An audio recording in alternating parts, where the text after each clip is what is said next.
এই ছাত্র ভাইয়েরা তোমরা এদিকে আসো, এদিকে আসো। তোমরা কি এই মাসের একটা গুরুত্বপূর্ণ আমলের বিষয়ে তোমরা জানো? তাকবীরে তাশরিক কি সেটা জানো তোমরা? তাকবীরে তাশরিক হচ্ছে আল্লাহ পাক রব্বুল আলামিনের বড়ত্ব এবং প্রশংসা করা, বড়ত্ব প্রকাশ করা।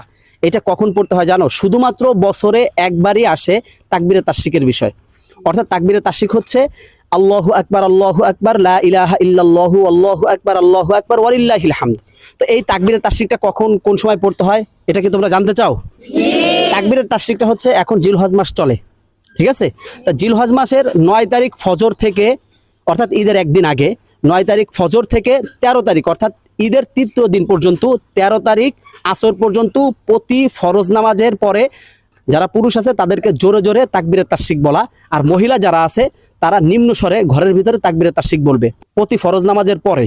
তো মোট 23 ওয়াক্ত হয়, 9 তারিখ থেকে 13 তারিখ আসর পর্যন্ত মোট 23 ওয়াক্ত হয়। 23 ওয়াক্ত নামাজের পরে তাকবীরে তাশরিক বলতে হবে।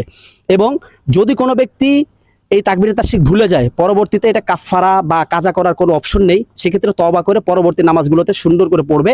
তাকবীরে তাশরিকটা পড়া প্রত্যেকটা মুসলমান নরনারীর জন্য ওয়াজিব।